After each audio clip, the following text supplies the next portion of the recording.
अस्सलाम वालेकुम, आप देख रहे हैं प्रोग्राम न्यूज़ फीड। मैं हूं मुर्तज़ा डार। प्रोग्राम में आज हम बात करेंगे अमेरिका में होने वाले सदारती इंतखाबात के हवाले से, जो अपने आखिरी मराहिल में दाखिल हो चुके हैं।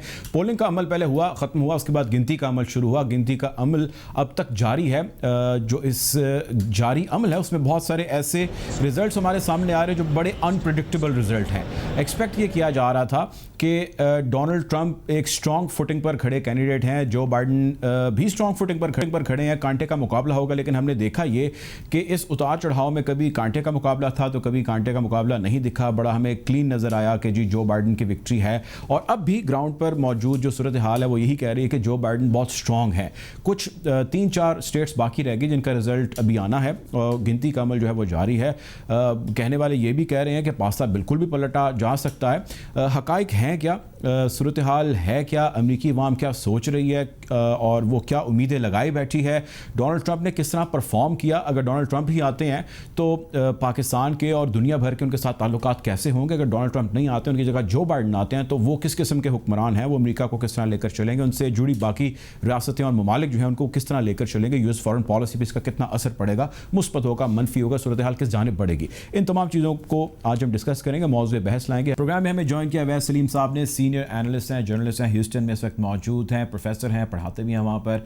और इससे पहले जो है वो सहाफ़त के शोबे से मुंसलिक रहे हैं, पाकिस्तान और अमेरिका में बड़ा लंबा अरसा सहाफ़त करते रहे हैं।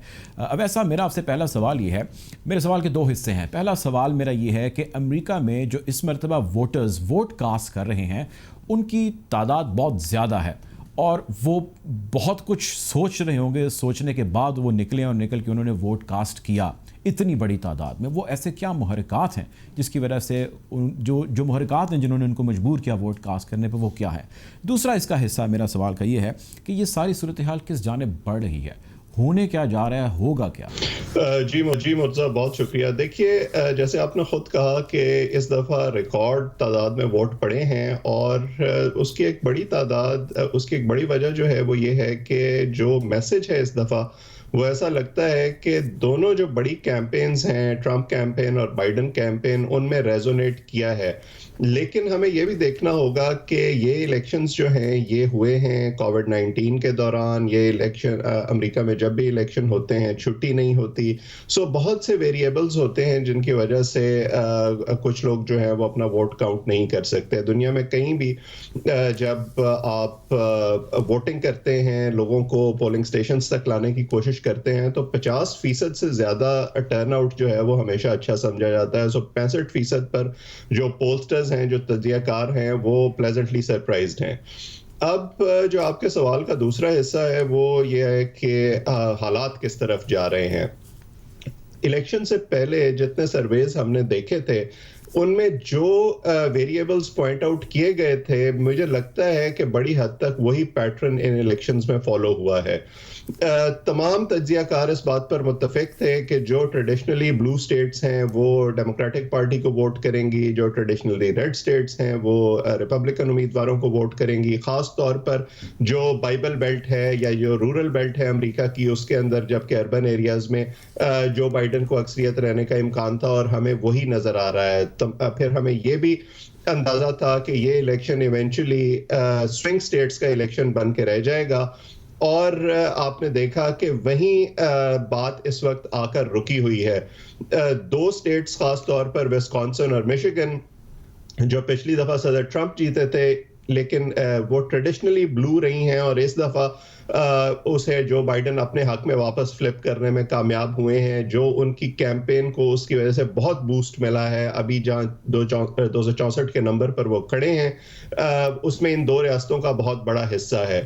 अब जो 5 रियासतें हैं जिनके रिजल्ट्स अभी आने बाकी हैं, उनमें भी गैप बड़ी तेजी से नैरो हो रहा है। पेंसिल्वेनिया पर सबकी नज़र थी, लेकिन हमने ये देखा था कि गुज़िश्ता शाम तक तकरीबन 10 पॉइंट से ज़्यादा की लीड थी सदर ट्रंप की। लेकिन इस वक्त जब पेंसिल्वेनिया में तकरीबन 89% वोट काउंट हो चुके हैं, वो लीड जो है वो 1.6 पॉइंट्स की रह गई है। इसी तरह जॉर्जिया में जो लीड है وہ بہت کم رہ گئی ہے صدر ٹرمپ کی, اور 50,000 تقریباً ووٹس ابھی کاؤنٹ ہونے باقی ہیں, اور اس میں سے جو بائیڈن اگر 7 سے 8,000 ووٹ لینے میں بھی کامیاب ہو گئے تو یہ امکان ظاہر کیا جا رہا ہے کہ وہ جارجیا کو اپنے حق میں فلپ کر سکیں گے.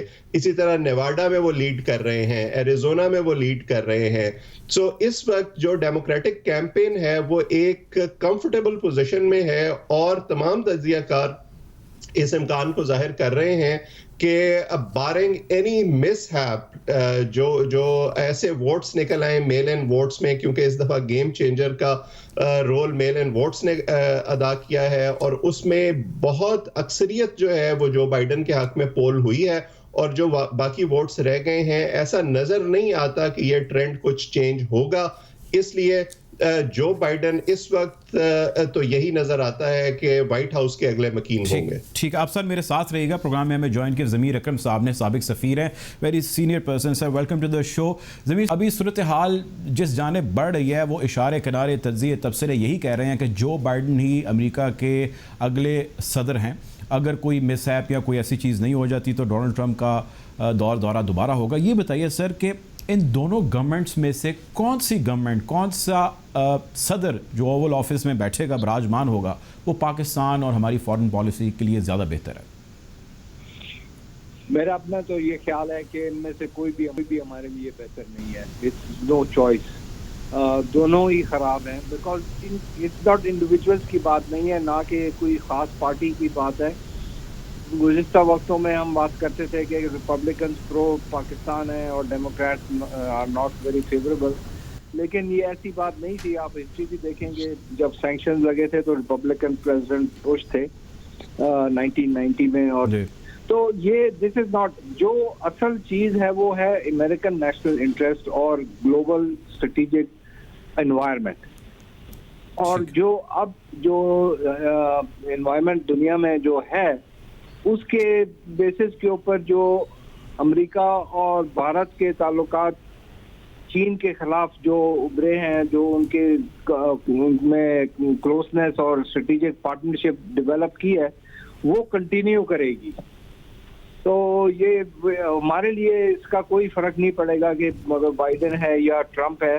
وہ جو ان کے امریکہ کے اسٹریٹجک انٹرسٹ ہیں وہ ان کو پرسو کریں گے. چین کے خلاف جو ان کی جو پالیسی رہی ہے, میرا خیال ہے کچھ اس کی ایکسپریشنز میں کوئی جو ان کے جو نوانسز ہیں اس میں فرق شاید پڑ جائے, لیکن براڈلی جو امریکہ کی پالیسی چین کے طرف ہے وہ وہی قائم رہے گی. اور اس کی وجہ سے جو امریکہ کے ہندوستان کے ساتھ تعلقات ہیں وہ بھی اسی طرح سے مضبوط رہیں گے. تو ہمارا اس سے جو ہے جو نقصان جو ہمیں ہوا ہے اس کی وجہ سے وہ اپنی جگہ ہے, اور ہمیں کوئی ایسی امید نہیں رکھنی چاہیے کہ امریکہ بائیڈن پریزیڈنسی میں کوئی کشمیر کا مسئلہ حل کر دے گا یا کوئی ہمارے ساتھ اور ہندوستان کے درمیان کوئی بیلنس ریلیشن شپ رکھے گا.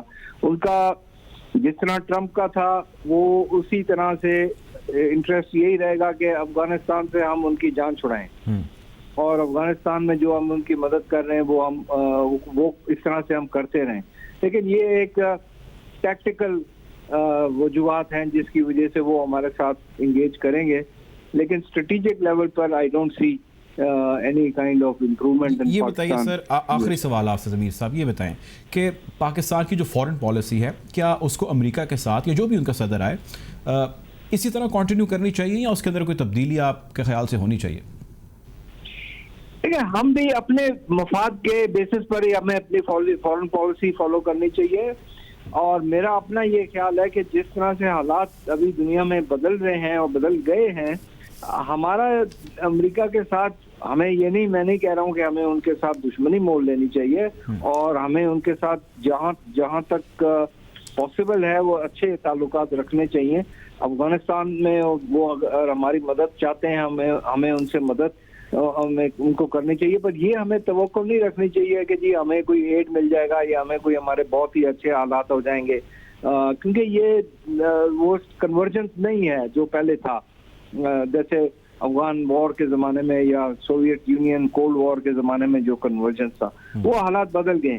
تو ہمیں جہاں تک ہو سکتا ہے اپنے تعلقات اچھے رکھنے چاہیے امریکہ کے ساتھ، لیکن اصل جو ہمارے ساتھ کنورجنس ہے اب ان گلوبل سچویشن میں وہ چین کے ساتھ ہے، اور ہمیں اپنی ریلیشن شپ چین کے ساتھ جو ہے اس کو امریکہ کے لیے سیکریفائس نہیں کرنا چاہیے، ہمیں پرائیورٹائز کرنا چاہیے کہ ہماری اسٹریٹجک انٹرسٹ چین کے ساتھ ہیں۔ ٹھیک ہے جی، بہت شکریہ جی، ہمارے ساتھ ضمیر اکرم صاحب موجود تھے، سابق سفیر آپ کے وقت کی جانب واپس آتا ہوں اویس صاحب آپ سے۔ سر میرا سوال یہ ہے، امریکی عوام کو لے کر میرا سوال ہے، کیونکہ ظاہر ہے امریکی عوام ہی وہ ہے جو اس کو سلیکٹ کرتی ہے وہاں کے صدر کو۔ یہ بتائیے سر کہ جب ڈونلڈ ٹرمپ نے اقتدار میں آنا تھا تو ڈونلڈ ٹرمپ اور ان کی شخصیت اور ان کا جو ایک اورا تھا اس کو لے کر بہت ساری قیاس رائیاں ود ان یو ایس تھیں، آؤٹ سائڈ یو ایس تھیں۔ 4 سال ڈونلڈ ٹرمپ نے پرفارم کیا، کچھ اچھا کیا کچھ برا کیا، اور اسٹیٹسٹکلی ہمیشہ جب بھی کوئی حکمران جا رہا ہوتا ہے تو زیادہ تر کہتے ہیں جی برا ہی پرفارم کر کے گئے ہیں۔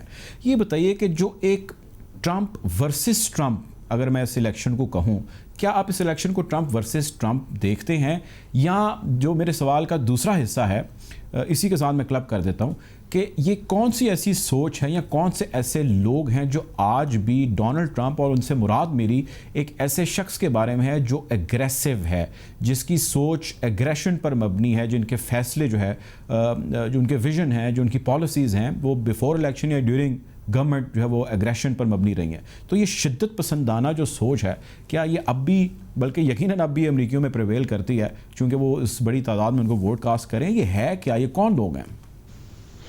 بہت شکریہ، بہت اچھا سوال آپ نے کیا، اور یہ وہ بنیادی سوال ہے جو اس وقت امریکی الیکٹریٹ کو بھی سوچنا چاہیے اور امریکی انتظامیہ کو اور اداروں کو بھی سوچنا چاہیے۔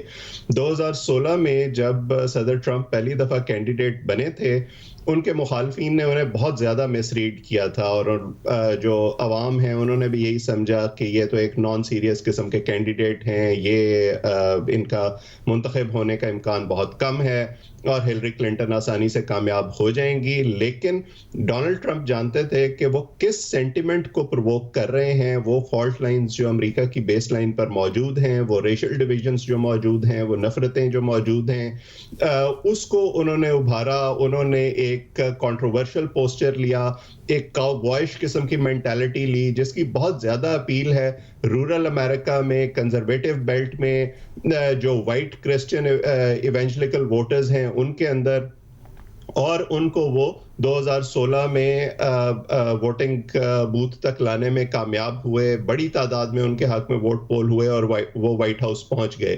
میں پچھلے 4 سال میں مسلسل یہ کہتا رہا ہوں کہ ڈونلڈ ٹرمپ کا امریکہ کا صدر منتخب ہونا بنیادی طور پر امیگرنٹس کی ناکامی تھی، کیونکہ 2016 کے الیکشن میں اگر آپ دیکھیں تو امیگرنٹس کے جو نمبرز تھے وہ بہت مارجنل سے تھے، بالکل ویسے تھے جیسے اس سے پہلے ہوتے تھے۔ انہوں نے بڑی تعداد میں آ کر ووٹ نہیں دیا، اور اس کی بنیادی وجہ وہی سوچ تھی کہ ہم ووٹ دیں یا نہ دیں، کیا فرق پڑتا ہے، ہلری کلنٹن تو آسانی سے کامیاب ہو جائیں گی۔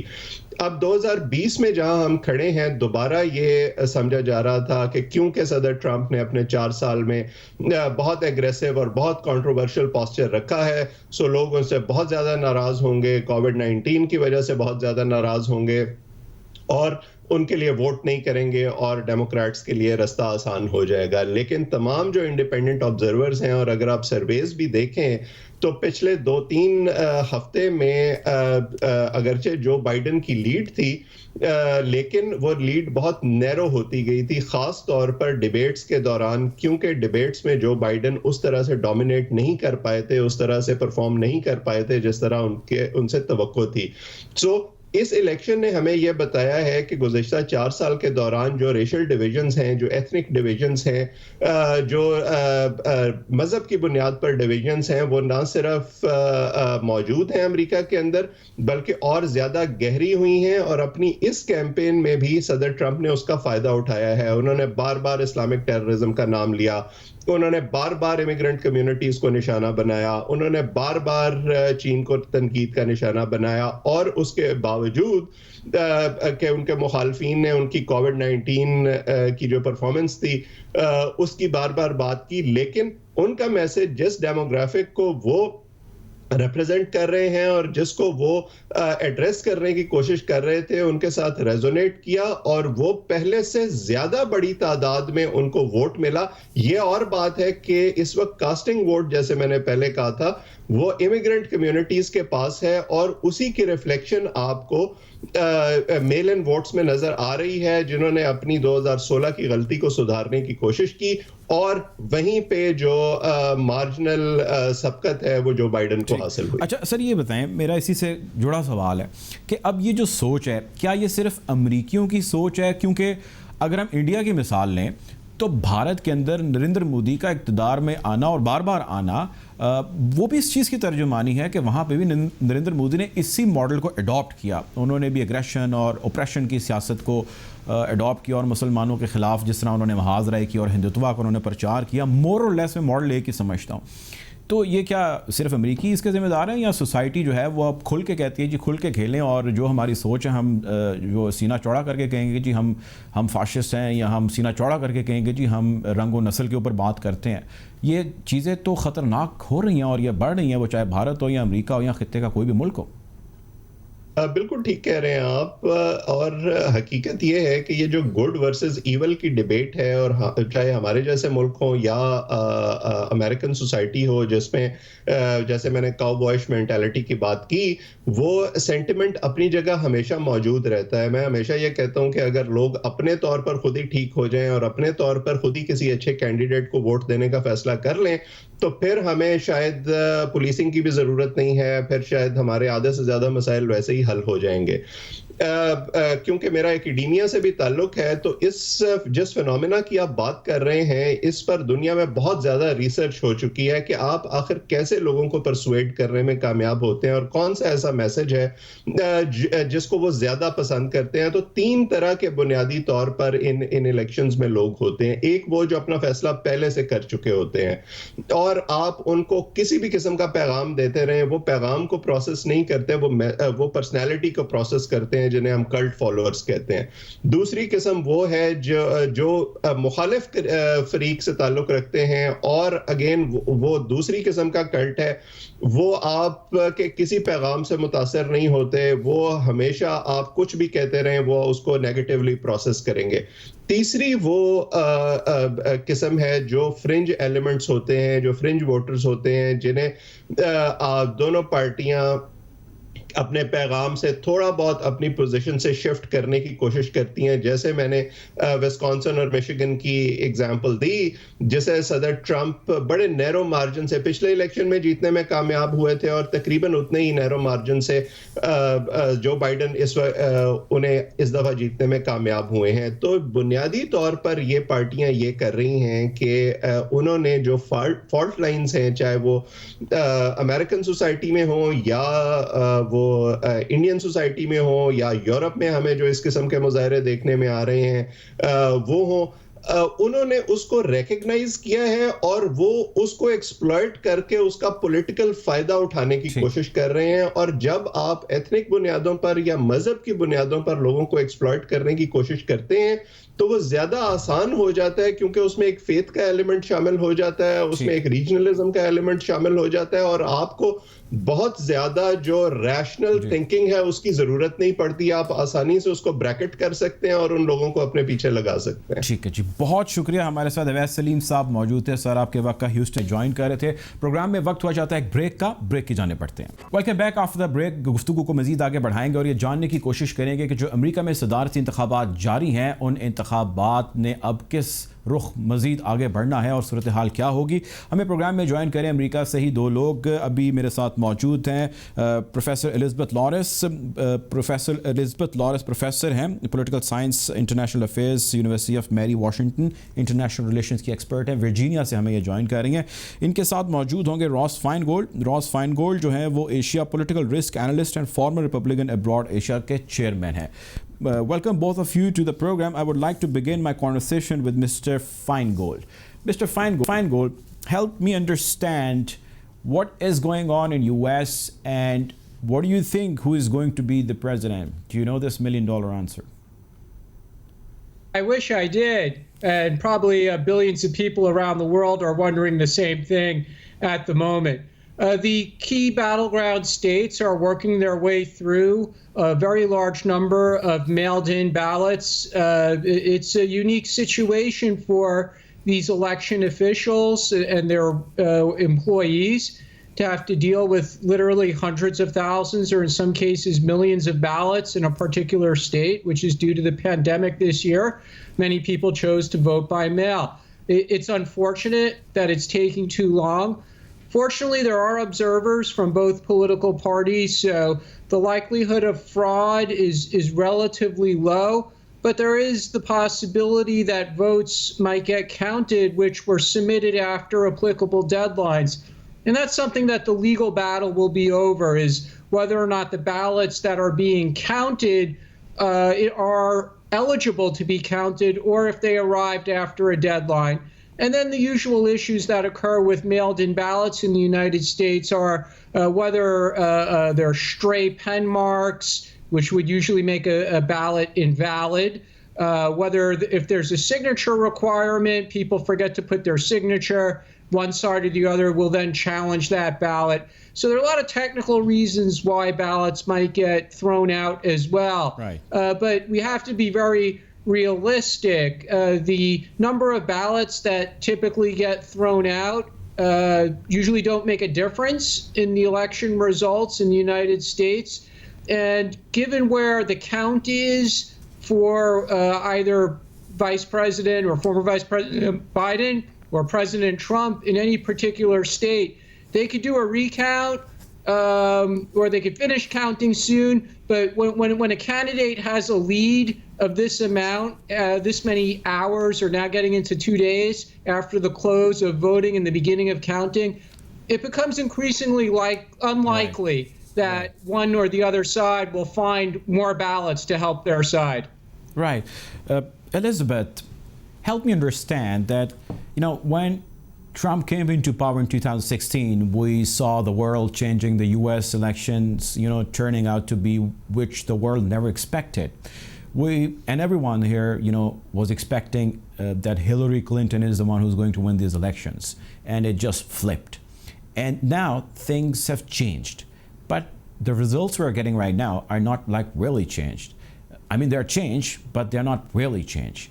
There's a larger number of people there in the U.S. who are there for Trump. And by this, I mean they're for his school of thought, his vision, his mission, whatever he says. So by Trump, we relate someone or a school of thought who is more about, vocal, who's more open towards things, who is more open towards racism, more open towards white supremacy, more open towards his immigration policy and all that. So what kind of generation is this who is, behind Trump, or the Trump vision, whatever it is? Is this right? Is this wrong? If this is right, then why? If this is wrong, then why?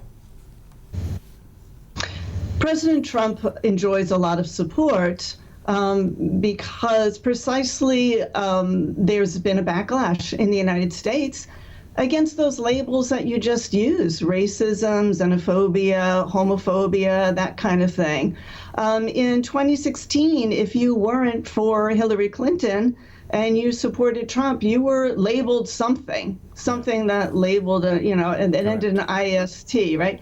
And so Americans came out against that, and they thought, well, why am I going to vote for a party that calls me a racist or a homophobe or xenophobic or something like that?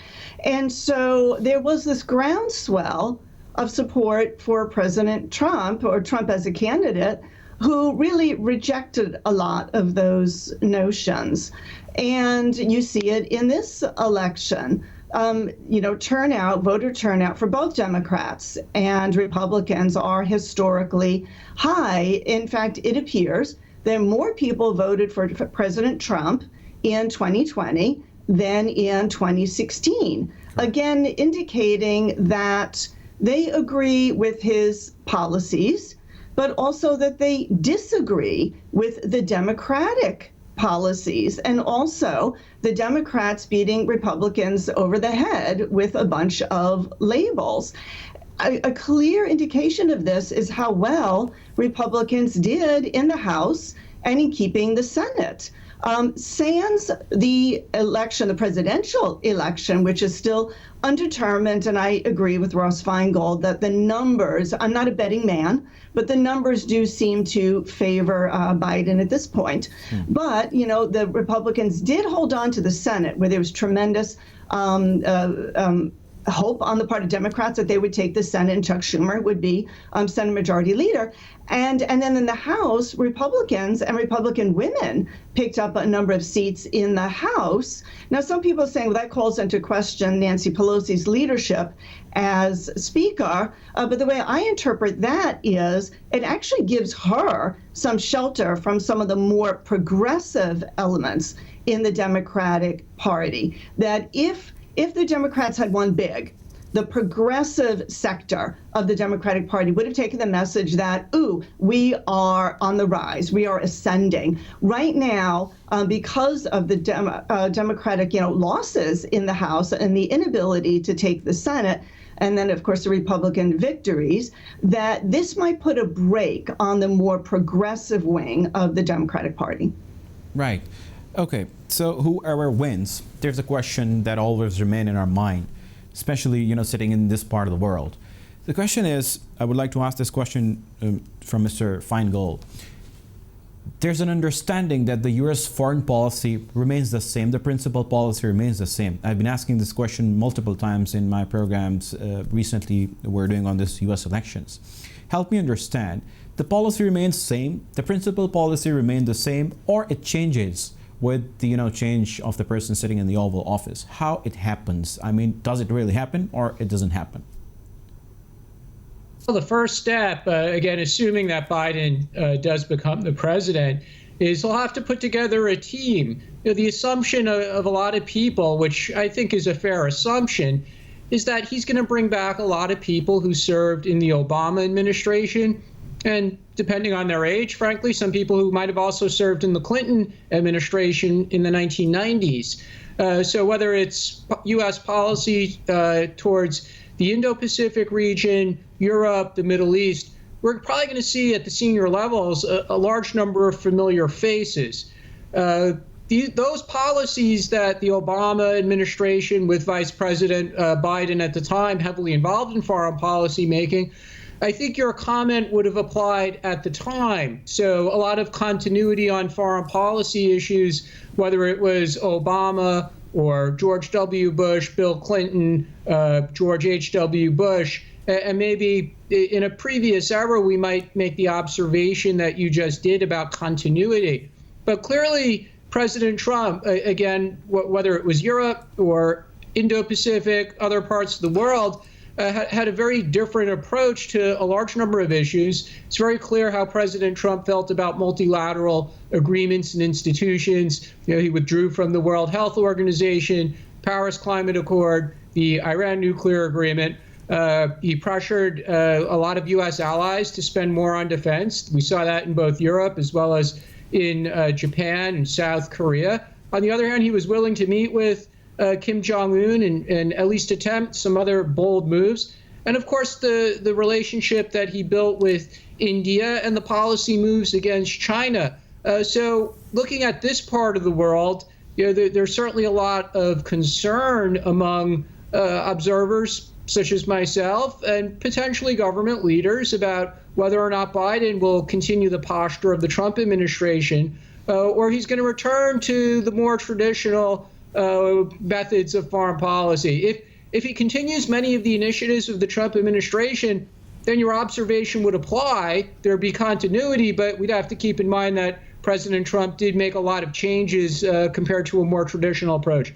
If President Biden goes back to the Obama, George W. Bush style of engagement and faith in multilateral approaches to different issues, trying to talk to China rather than treat China as a strategic risk to the United States, there'd be continuity, but it would be undoing what Trump did and returning to a previous style of foreign policy. Right. Okay. So, Elizabeth, this is the foreign policy we spoke about right now. Help me understand the policy of Trump in these past 4 years within the U.S. How do you summarize his policies as compared to his statement before he came into the power, continuing from the immigrants and till date?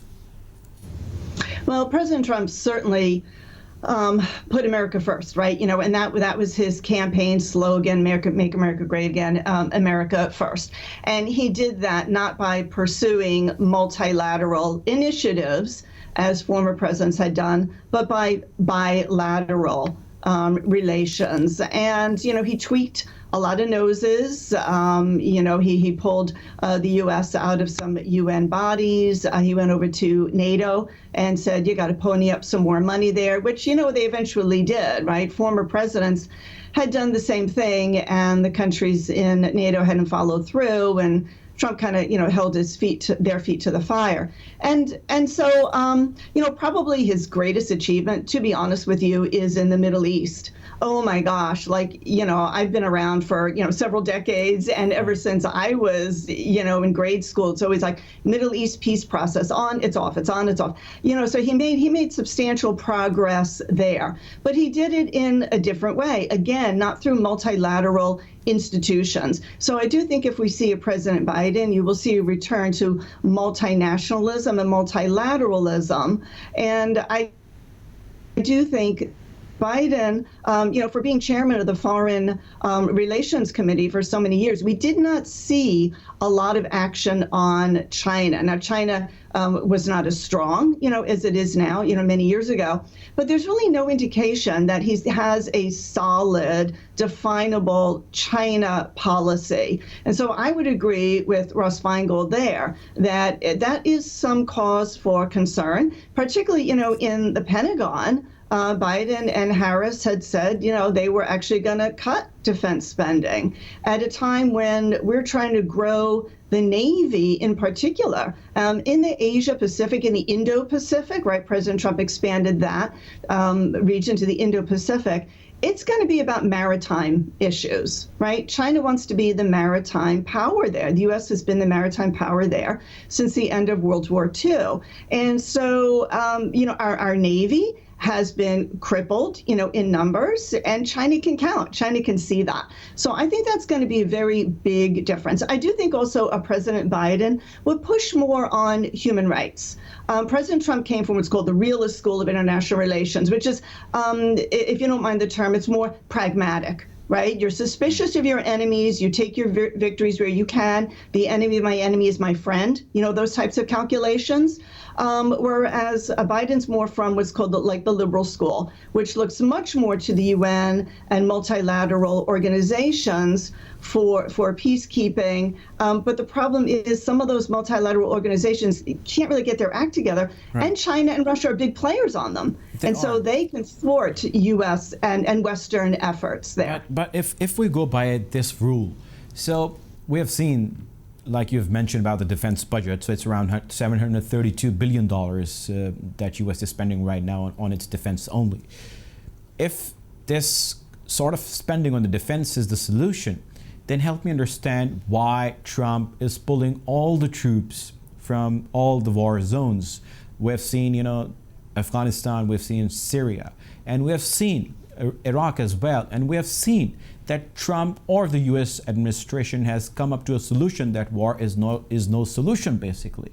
We need to talk. So that's why you're sitting here with the Taliban, with the help of Pakistan, and you are finally discussing and talking. So, you know, spending this much on defense one side and finally ending up in talking.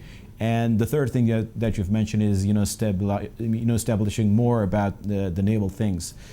What is going on? I mean, there's something missing somewhere. I'm not, you know, really understanding what the U.S. really wants. No, I can help you there. The focus is shifting. We have been in Afghanistan, you know, in Iraq for about 20 years, right? And so there is not a lot of U.S. domestic support for that anymore. That's been a really, really long slog. So, you know, remember President Trump came in saying that we're going to get, you know, out of that, no more wars, right?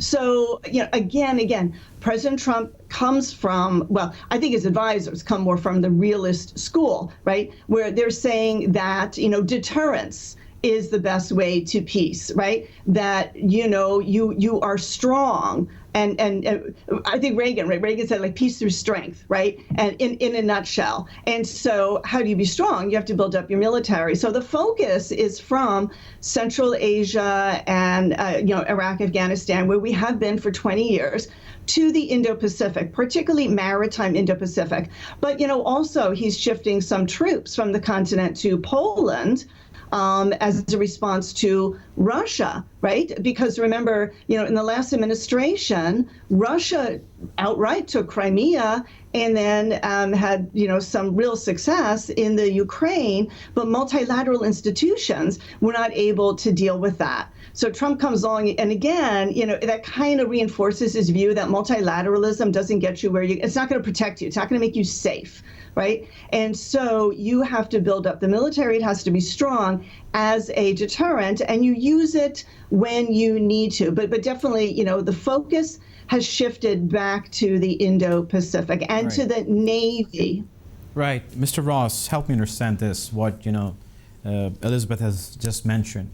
Is this the shift of the focus from this Afghanistan region and this whole entire region to this side of the world? Or is this something else going on? And help me understand, is this the Trump administration's decision, or is this something which Mr. Biden is also going to do? Well, when it comes to defense spending and the structure of the U.S. military across the different branches, as Professor Lara said, obviously the United States has been on the ground fighting wars for nearly 20 years in Afghanistan and in Iraq.